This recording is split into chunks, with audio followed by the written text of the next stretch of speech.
Good morning to all of you. I welcome you all my YT channel Learn Maths with Magic. तो क्या आप तैयार हैं maths को मैजिक के साथ लर्न करने के लिए? तो आज के इस वीडियो में हम करने जा रहे हैं एनसीईआरटी एक्सरसाइज 1.2 का सॉल्यूशन। ओके, तो चलिए स्टार्ट करते हैं आज की इस वीडियो को। और जो हमारा पॉलिनोमियल था उसे हमने खत्म कर दिया था। अब हम बढ़ेंगे कोऑर्डिनेट ज्योमेट्री की तरफ। ठीक है, तो ये आपको लेक्चर्स फर्दर सॉल्यूशन वाला मिलता रहेगा। ठीक है, एक्सरसाइज 1.2 इसका सॉल्यूशन देखेंगे हम लोग आज। ठीक है, एक्सरसाइज 1.2 एनसीईआरटी में लिख देती है यहाँ पे एनसीईआरटी, है ना। एनसीईआरटी एक्सरसाइज 1.2 का सॉल्यूशन देखेंगे। तो चलिए स्टार्ट करते हैं इस वीडियो को। तो देखो, सबसे पहला क्वेश्चन क्या कह रहा है कि state whether the following statements are true और फॉल्स, जस्टिफाई योर आंसर। आपको अपने आंसर को क्या करना है, जस्टिफाई करना है। तो क्या कह रहा है कि every irrational number is a real number. पहला क्वेश्चन है कि एवरी इरेशनल नंबर every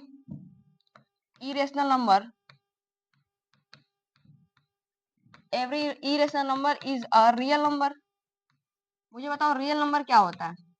मैंने क्या बोला था, देखो this is the number line, this is the number line. इधर जीरो है अपना किंग, इधर इसने माइनस को सारे नंबर्स को होल्ड किया हुआ है, और इधर क्या सारे पॉजिटिव नंबर्स को, ठीक है,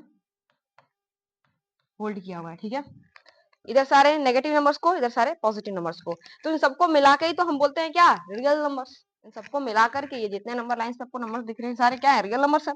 तो क्या कह रहा है कि every irrational number is a real number. क्या सारे इरेशनल नंबर रियल नंबर हैं? तो बिल्कुल है। क्यों नहीं होंगे? क्योंकि इरेशनल नंबर्स क्या होते हैं, मुझे बताओ इरेशनल नंबर्स क्या होते हैं। कहीं ना कहीं सी नंबर लाइन पे कहीं तो वो होंगे, जैसे कि √2 is irrational number, √3 is irrational number. ठीक है, √3 इज इरेशनल नंबर। फिर से ले लो तुम √5 is irrational number, √11 is irrational number. ये सारे क्या इरेशनल नंबर्स हैं, इरेशनल नंबर्स हैं। ये कहाँ होंगे, यहीं तो कहीं होंगे, इसी नंबर लाइन पे तो कहीं होंगे। मैंने आपको रिप्रेजेंट करके भी सिखाया था, इरेशनल नंबर्स को नंबर लाइन पे रिप्रेजेंट करके सिखाया था। तो क्या होंगे, ये इसी नंबर लाइन पे होंगे।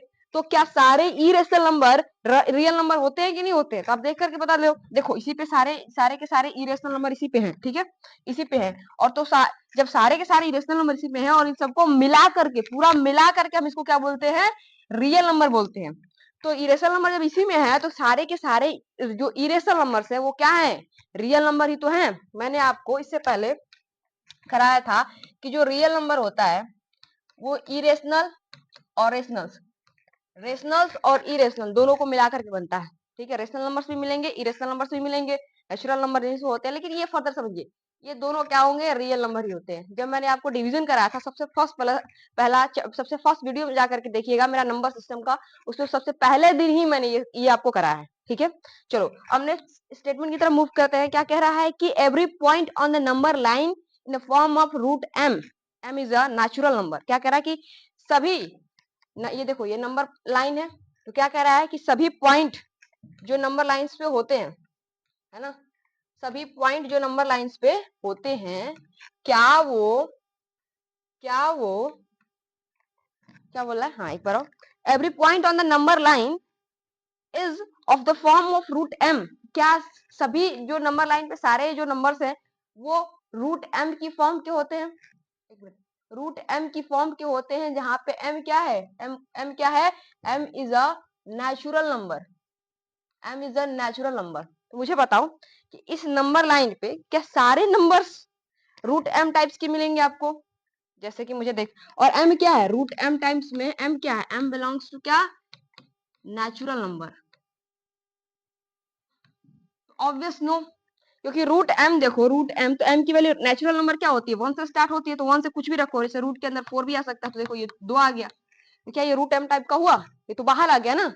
√6, √10, √4, √8, √16, √64, ये सारे भी तो नेचुरल नंबर्स है ना। 64, 4, 6, ये सारे क्या है, नेचुरल नंबर्स है। तो अगर हम इसको रूट के अंदर डालते हैं, जैसे 4 को मैंने रूट के अंदर डाला तो बाहर आ गया, 2 आ गया। ये तो √m टाइप का नहीं हुआ, लेकिन 4 क्या नेचुरल नंबर है। तो सेकेंड जो स्टेटमेंट है वो क्या है, गलत है। ठीक है,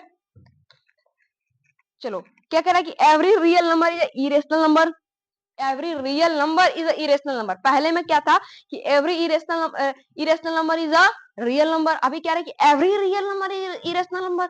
कैसे पॉसिबल है कि सारे के सारे जो रियल नंबर है वो इरेशनल नंबर होंगे? अरे इरेशनल तो रेशनल नंबर भी हो सकते हैं, वो नेचुरल नंबर भी हो सकते हैं, वो होल नंबर्स भी हो सकते हैं। सारे के सारे रियल नंबर इरेशनल नंबर्स नहीं होते, लेकिन हाँ इरेशनल नंबर जो होता है वो रियल नंबर होता है। ठीक है, चलो ये बात आपको समझ में आ गई होगी। ठीक है, बढ़ते हैं नेक्स्ट क्वेश्चन की तरफ। तो नेक्स्ट क्वेश्चन क्या कह रहा है कि the square root of all positive integers irrational are the square root of all positive क्या लिखा हुआ है इंटीजर्स, सारे के सारे जितने भी पॉजिटिव इंटीजर्स हैं, देखो जैसे कि सारे के सारे जितने भी पॉजिटिव इंटीजर्स हैं इन सबका स्क्वायर रूट, इन सबका स्क्वायर रूट क्या इरेशनल नंबर होता है। मैंने कहा था कि स्क्वायर रूट किसी भी ऐसे नंबर का जो एक परफेक्ट स्क्वायर ना हो, क्या हो, परफेक्ट स्क्वायर ना हो, उन सभी का स्क्वायर रूट क्या होता है, इरेशनल नंबर होता है। उन सभी का स्क्वायर रूट क्या होता है, इरेशनल नंबर होता है। लेकिन ये क्या कह रहा है कि क्या सभी सभी सभी पॉजिटिव इंटीजर्स का स्क्वायर रूट इरेशनल नंबर होगा, तो बिल्कुल नहीं, क्योंकि रेशनल नंबर क्या होता है, मैंने बताया था कि square root of the numbers which are not the perfect square. ठीक है, इसलिए जो फोर्थ वाली स्टेटमेंट है वो भी क्या है, गलत है। फर्दर मैं क्या करूंगी, क्वेश्चंस की पीपीटी ले आऊंगी, जितने में एनसीईआरटी के क्वेश्चंस हैं उसकी पीपीटी भी ले आऊंगी। ठीक है, क्वेश्चंस आपको दिखता रहेगा। क्या कह रहा है कि so root 5 can be represent on the number line. मुझे बताओ रूट 5 क्या है, रूट 5 को नंबर लाइन पे रिप्रेजेंट करना है, नंबर लाइन पे क्या लिखा रहा है जी,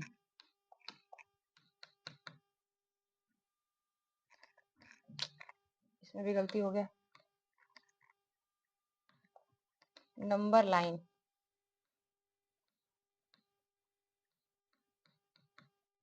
क्या करना है, नंबर लाइन पे रिप्रेजेंट करना है रूट 5 को। तो क्या इसे रिप्रेजेंट कर सकते हैं, तो this is the irrational number. तो मैंने रूट 5 को नंबर लाइन पे आपको रिप्रेजेंट करना सिखाया था। सबसे पहला स्टेप क्या बोला था मैंने कि 5 को क्या कीजिएगा, आप लोग दो ऐसे पार्ट्स में डिवाइड कीजिएगा कि दोनों या फिर दोनों में से कोई एक क्या हो, परफेक्ट स्क्वायर हो। तो जैसे कि मैंने क्या कहा, इसको देखो, इसको लिख सकते हैं 2 का स्क्वायर इंटू 1 का स्क्वायर, ऐसे कर सकते हैं।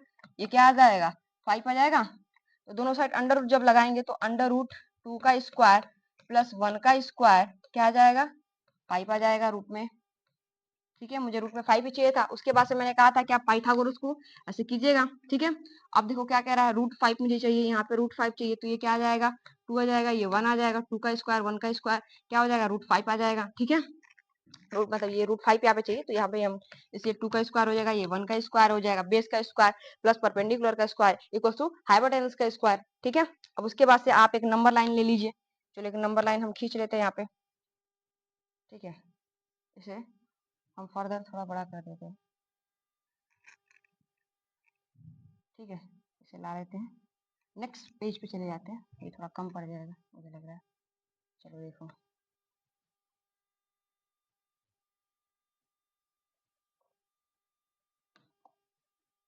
ठीक है, इसे कट कर दो भाई, अब तुम जाओ, तुम्हारा काम हो गया है। चलो ठीक है, इसे हम थोड़ा सा बड़ा कर लेते हैं, मोटा कर लेते हैं। ठीक है, ठीक है, ये देखो मेरी नंबर लाइन। अब यहाँ पे मैं कुछ कुछ नंबर्स लिख देती हूँ। ठीक है, यहाँ बीच में मेरे पास 0 है, यहाँ पे क्या 1 हो जाएगा, यहाँ पे 2 हो जाएगा, यहाँ पे 3 हो जाएगा, यहाँ पे 4 हो जाएगा। ठीक है, यहाँ -1 हो जाएगा, यहाँ पे -2 हो जाएगा, यहाँ पे -3 हो जाएगा, यहाँ पे -4 हो जाएगा। ठीक है, अब करना क्या है, देखो मैंने अभी कहा था, अभी देखो क्या था, मेरे पास 5 था, इसको हमने कैसे तोड़ा था, 2 का स्क्वायर प्लस 1 का स्क्वायर, ऐसे तो किया था। तो हम क्या करेंगे, सबसे पहले मेरा पहला स्टेप क्या हुआ करता था, हम सबसे पहले कितना चलते थे, 2 चलते थे। तो 2 चल लो, देखो यहाँ से यहाँ तक कहाँ चल दिए, 2 चल दिए, इस पे 2 चल दिए। अब क्या करना है, फिर हम एक डिस्टेंस मानेंगे, मतलब कि यहाँ पे आप 90 डिग्री का आर्क काट लेना, यहाँ से ऐसे करके, ऐसे है ना, ऐसे 90 डिग्री का आर्क काट लेना। ऐसे ही तो होता था, एक यहाँ करता था, एक यहाँ करता था, फिर 90 डिग्री यहाँ पे करते थे। यहाँ पे 90 डिग्री का आर्क काट के 1 यूनिट चल लेना। ठीक है, 1 यूनिट चल लेना यहाँ पे आपको, 1 यूनिट यहाँ पे चल लिया, ये तो छोटा ही होगा, मैंने 2 ज्यादा ही बड़ा कर दिया। उसके बाद से देखो, ये 2 यूनिट है और ये 1 यूनिट है। अब जब मैं इसको मिलाऊंगी, और ये 90 डिग्री है, ये क्या है, 90 डिग्री है। ठीक है, तो जब मैं इसको मिलाऊंगी तो ये क्या आ जाएगा, √5 आ जाएगा कि नहीं आ जाएगा, मुझे बताओ।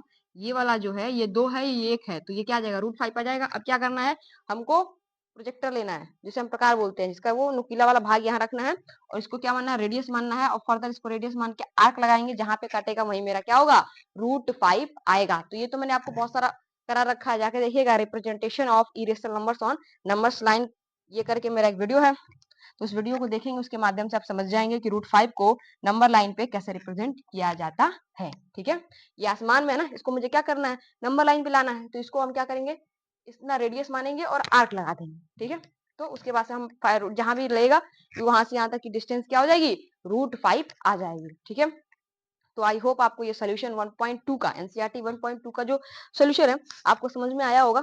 ठीक है, तो उसके बाद से अब हमारे पास 1.3 का सोल्यूशन बचा हुआ है। फर्दर मैं आपको पॉलिनोमियल्स के सोल्यूशन भी इसके साथ में दे रहे हैं, क्योंकि पॉलिनोमियल वाला चैप्टर भी खत्म हो गया है, ये हमारा पीछे रह गया। ठीक है, तो उसके सारे सोल्यूशंस भी मैं आपको दे दूंगी। चलिए ठीक है, तो आज के स्टूडियो में इतना ही, मिलेंगे आपसे नेक्स्ट स्टूडियो में, तब तक के लिए जय हिंद, टेक केयर।